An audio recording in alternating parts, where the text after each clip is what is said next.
Hola, ¿cómo les va? Bienvenidos a una nueva entrevista de Telediario Televisión. Soy Guillermo Jeremía y les propongo poner la mirada nuevamente en la política y además en un escenario como el de Córdoba, que siempre es un lugar que marca el termómetro de lo que ocurre a nivel nacional. Por eso se mira, sobre todo porque las elecciones en la provincia son anticipadas a las elecciones nacionales, con mucho detenimiento, no solo el resultado de la elección, sino el proceso que nos deposita en esas urnas del próximo año 2023, que se presumen serán a fines de abril, comienzo de mayo. Esa es la fecha que el gobierno provincial, que tiene la potestad de establecer cuándo se vota, especula con establecer. Vamos a tomar contacto con el secretario del Comité Provincia de la Unión Cívica Radical, el doctor Miguel Nicolás, a quien mucho agradecemos por este tiempo que nos va a dedicar. Miguel, ¿cómo le va? Un gusto. Un gusto, Guillermo. Al contrario, el agradecido soy yo de participar en tu programa. Bueno, muy amable, muy amable. Bueno, esta semana vive Córdoba la tensión de un sistema de salud que, bueno, ha puesto en estado de asamblea, de emergencia a los hospitales públicos. Usted se ha manifestado públicamente en representación del radicalismo por esta situación. ¿Qué lectura hace de lo que está sucediendo, Miguel? Mira, Guillermo, yo creo que el sistema provincial de salud se encuentra total y absolutamente colapsado. El disparador fue el hospital que ustedes tienen en el Río Cuarto, se está repartiendo por toda la provincia. Y esto es el sistema paupérrimo de haberle dedicado poca inversión al salud. Se pueden haber hecho hospitales, pero parecen cascarones vacíos porque no tienen ni personal ni elementos a los efectos de tener todas las condiciones sanitarias para así darlo. Y el tema de la salud es algo primordial en la provincia, tiene que ser en la provincia y en el país. Mira, los sueldos que tienen hoy están por debajo del nivel de la pobreza. Para colmo, cuando ustedes, los médicos del Río Cuarto salen a decir, les sale a contestar que el acuerdo estaba cerrado y que ganaban 245.000 lo del interior, lo de la capital, 265.000 lo del interior, los médicos del interior. Cuando nos acercaron acá a la legislatura, a los 75.000 pesos el recibo más todos los aditamentos. Con 2 años de antigüedad, con 129.000 pesos. Y tienen razón, no puede, Guillermo, el tema salud, tener salario por debajo del nivel de la pobreza. ¿Sabes qué es lo increíble, Guillermo? Que después de que pasaron estos años y medio, casi 2 de pandemia, los médicos eran los héroes de esta, que pusieron, arriesgaron su vida, arriesgaron su familia, perdieron su familia, algunos perdieron hasta la vida, y hoy tienen que estar mendigando por las calles un sueldo que sea digno, porque están por debajo del nivel de la pobreza. Creo que para gobernar hay prioridades. Es que Arete tendría que... Hoy está contento porque consiguió 332 millones de dólares para seguir endeudando a la pública. Nadie puede negar que las obras son necesarias. Pero la prioridad es el mejor sistema para un gobierno. ¿Son prioritarias las obras hoy o son prioritarios sacar la indigencia, sacar y pagar sueldos dignos y más a los médicos? Los maestros, ¿cómo hablar de la salud y la educación? La educación tiene salarios indignos, y ¿para qué les voy a contar, que usted lo sabe igual o mejor que yo, lo que son las jubilaciones? Haber trabajado toda la vida, salvando vidas, no poder terminar tu los médicos. Esto es algo que hay que tener muy en cuenta.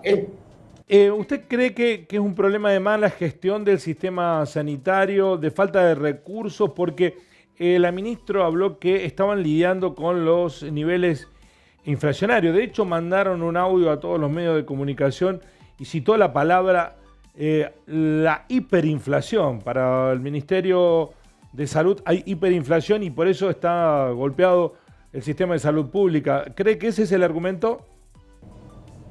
Un argumento infantil, Guillermo. Porque no hay inflación para la obra pública. Traten de ver, ¿saben cómo se arregla esto, Guillermo? Con la redistribución de los ingresos. Y no le querer dar prioridad a la obra y no darle prioridad a los sueldos dignos para no ser pobres, y es una decisión de gobierno. ¿Sí? ¿Me explico? La decisión de gobierno pasa por ahí. ¿Es necesaria la obra pública? Sí. Pero no es más necesario pagar sueldos dignos a los médicos, a los maestros, a la seguridad. Porque esa es la necesidad, Guillermo. Por eso te digo, acá hay que redistribuir los ingresos que tiene la provincia. Y acá y esto lo quiero decir, salvando los medios, que se eviten tantos gastos multimillonarios en publicidad, únicamente para generar y vendernos por la pantalla o por los medios una realidad de la Córdoba que no existe. ¿Por qué no existe, Guillermo? Yo he sido parte del gobierno cuando le entregamos el poder a José Manuel de la Sota. Nosotros le dimos el poder con una deuda de 1.058.100.000 pesos. Hoy no había un peso, no había un dólar tomado como deuda. Hoy debemos 2.400 millones de dólares. Y escuche esto, Guillermo, únicamente por la variación del dólar de diciembre a lo que va de este año, hay más de 150.000 millones de pesos de incremento de la deuda de la provincia. ¿Usted cree que es justo? Por supuesto que para el gobierno, en la lectura hablan de, bueno, tenemos deuda porque Córdoba genera confianza. Lo volvió a repetir en España Schiaretti, por eso podemos tomar deudas para hacer obras. ¿Y quién la paga? La pagan los impuestos. ¿Y quién paga los impuestos? ¿La pobreza?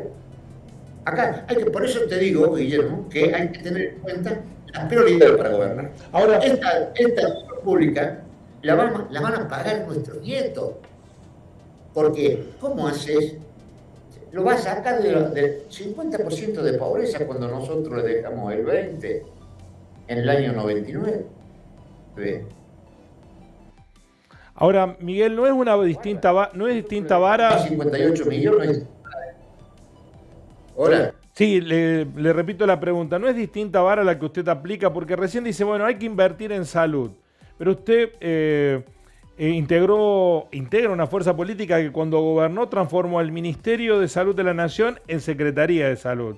Habla de no tomar deuda y lo critica Schiaretti porque ha endeudado a la provincia. Sin embargo, integra una fuerza política que se endeudó por 100 años, 45.000 millones de dólares, y estamos sufriendo las consecuencias. Lo que es lo mismo para la nación, ¿no es lo mismo para la provincia?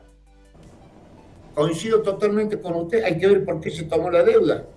Si vos lo tomas para pagar las deudas que habían contraído otros gobiernos, tenés un justificativo. Pero si vos la contraes únicamente para hacer obra pública y condenar al pueblo al hambre, es otra consecuencia, Guillermo. Es otra consecuencia.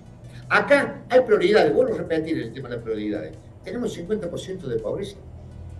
Hoy hay una crisis que es grave, la crisis que se está viviendo, y no puede ser que los médicos estén en las calles peleando para ver un salario digno. Le digo con franqueza. Ni la seguridad, ni educación, ni la salud tienen que tener ese maltrato. Según su lógica, Miguel, el gobierno tiene la plata, lo que tiene que es redistribuirlo. ¿Usted cree que está haciendo obras con sentido electoral porque se vienen las elecciones el próximo año?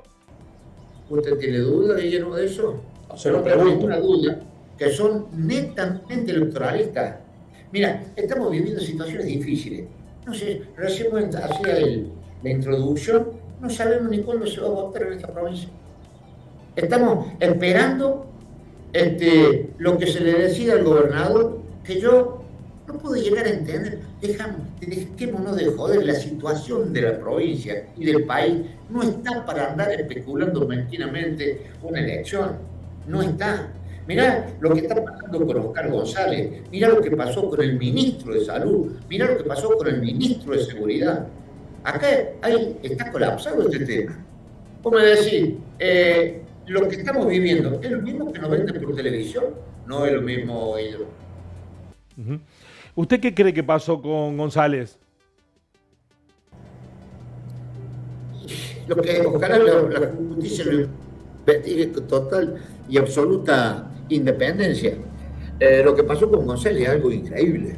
Es decir, muchas veces la perpetuidad en el poder te da cierta y determinada cosa. Pero yo te voy a decir cuál es mi criterio. Cuando actúa la justicia, yo creo en la justicia, y creo sostener y respeto la independencia de los poderes.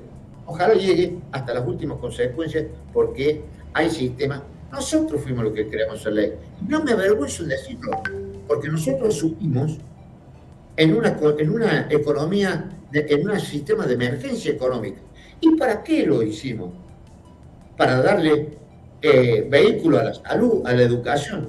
Yo era presidente de la Cámara, Guillermo, no entregué uno a ningún legislador, ningún privilegio, hasta los subsidios que manejaban mensualmente fueron eliminados por la emergencia en la época de Ramón Bautista Mestre.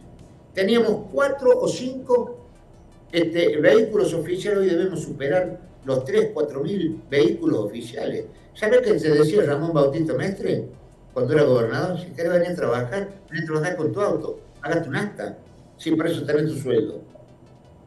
Con esa simpleza se gobierne, con esa prioridad, Guillermo. Sí, me consta en eso, siendo periodista, registraba eso. También registramos que durante el gobierno de Mestre hubo ajustes brutales en la educación, en la salud, hubo cierre de escuelas, cierre de actividades, Diego. Se hicieron los ajustes a costo muchas veces de la propia calidad de las prestaciones públicas. En el sistema de salud, ¿por qué se hicieron algunos ajustes, Guillermo? Se hicieron algunos ajustes porque había 5 millones de dólares en derivación de pacientes. Nosotros le dimos la dedicación exclusiva y le pagábamos 2.500 pesos, que eran 2.500 dólares de salario. Pero vos tenés que tener exclusividad. Lo hicimos con los maestros. Esos ajustes, ¿por qué?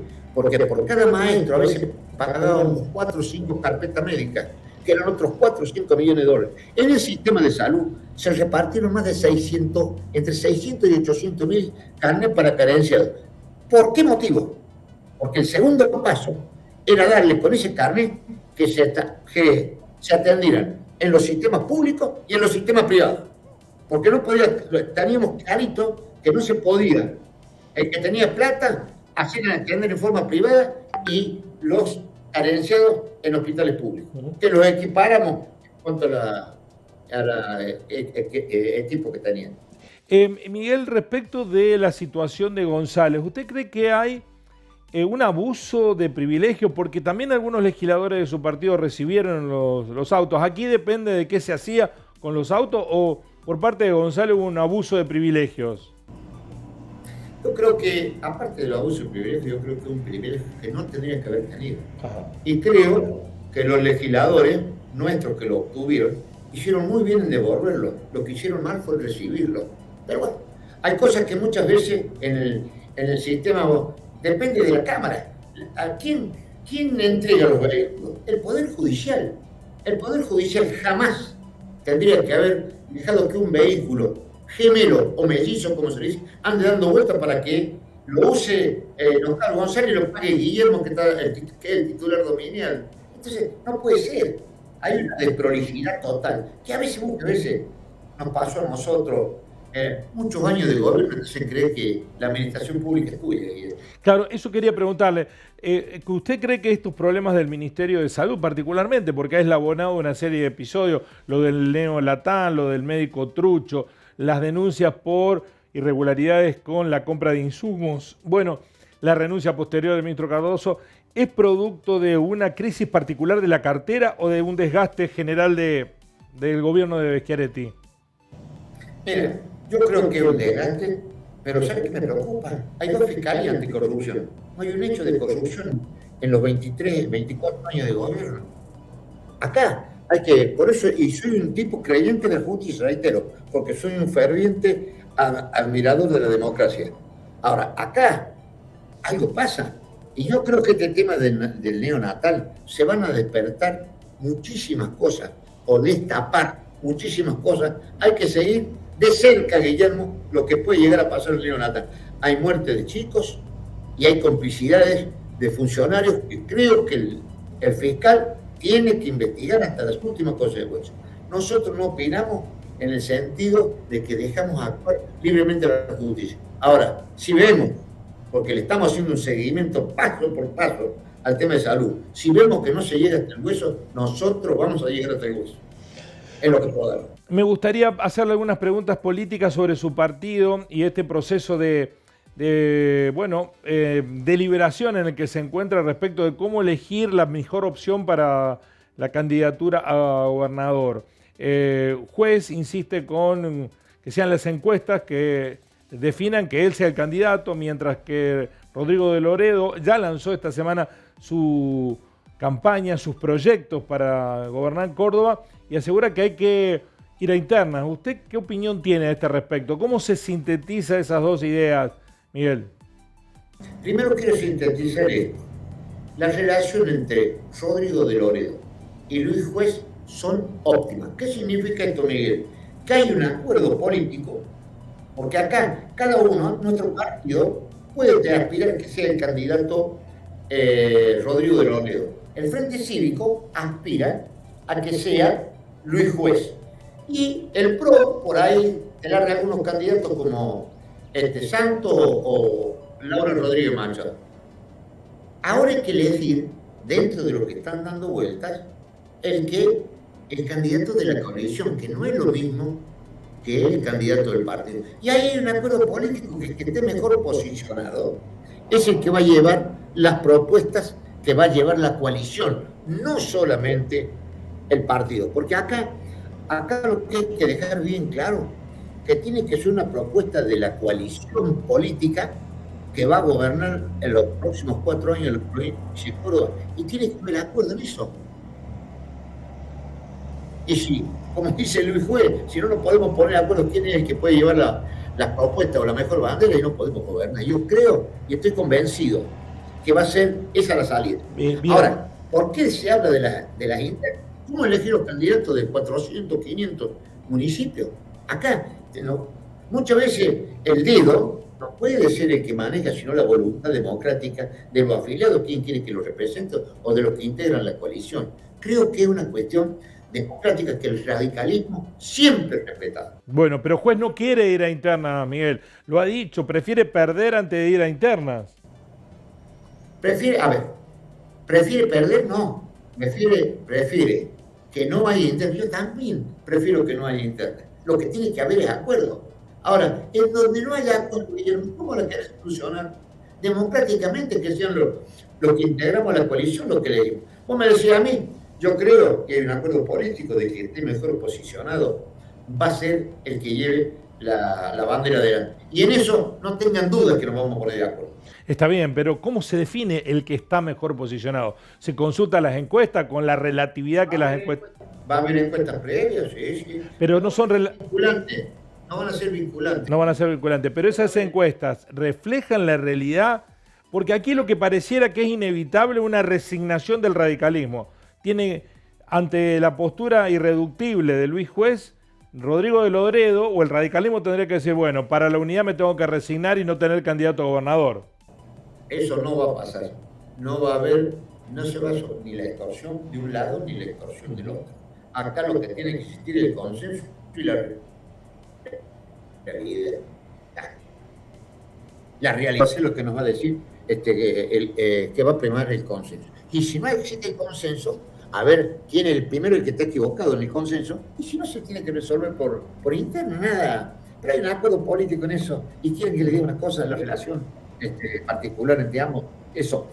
Sí. Ayer estuvo aquí en Córdoba, fue Luis Juez. Hoy creo que anduvo por Río Cuarto, estuvo por aquí presentando sus propuestas. Efectivamente, ¿usted cree entonces que la sangre no va a llegar al río? Estoy convencido que va a permanecer. Primero, la gente no quiere que haya pelea, quiere buscar la unidad, pero hay no solamente el candidato a gobernador el que se eligen intendentes, se eligen concejales, se eligen presidentes de comuna. Es muy difícil. Nosotros no somos un partido verticalista, nosotros somos un partido horizontal.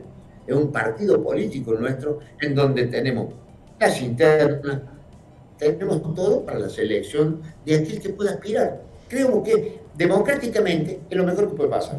Ahora, con el candidato del oficialismo lanzado, Yar Llora, ¿están contrarreloj definiendo esto? ¿Usted cree que hay que hacerlo lo antes posible o hay tiempo todavía? No, la incertidumbre que está generando el gobernador está totalmente fuera de lugar, pero son recursos mezquinos políticos que el hombre está utilizando. Yo creo que esto tenemos que, lo más pronto posible, tener los candidatos en la calle y de eso se está conversando. Se está recorriendo, se está elaborando, están mostrando sus propuestas y después veremos. Que le aseguro que no va a haber pelea, va a haber consenso. Bueno, pero puede pasar que el radicalismo no tenga candidato a gobernador propio de la estructura partidaria. ¿Usted cree que eso está bien para el Partido Centenario? Que no te entendí la pregunta. No, le decía que puede ocurrir que el radicalismo no tenga candidato surgido de su propio partido. ¿Cree que está bien para...? Hoy lo tiene, el precandidato a gobernador de la Unión Cívica Radical se llama Rodrigo de Loredo. Ahora estamos buscando en esta coalición política cuál es el candidato de la coalición. Que hay diferencia, Guillermo. Vos, ¿quién como radical? ¿Cómo no voy a querer que sea un radical? Pero bueno, acá no tenemos que pensar como partido político, sino que ya pertenecemos a una coalición en la que si está mejor juez, va a ser juez. Si está mejor Rodrigo de Loredo, va a ser Rodrigo. Bueno, en el caso de juez, ¿qué opinión tiene usted como radical histórico de los dichos respecto de que en la democracia no se está mejor que en la dictadura? Mira, yo vi el programa, no fue lo que quiso decir, lo interpretó así yo, y no estoy buscando salvarlo a juez o no salvarlo a juez. Yo creo que es un hombre de la democracia de muchísimos años. Lo que lo sacaron no era la intencionalidad de decir eso. Creo que lo que quiso decir desde el punto de vista económico, no puede ser que esta democracia haya hecho dirigentes ricos y pueblos pobres. Creo que eso es lo que ha querido decir y lo ratifico a esto. No hablo de la democracia. Yo digo que la democracia o los dirigentes que han conducido o hemos conducido la democracia.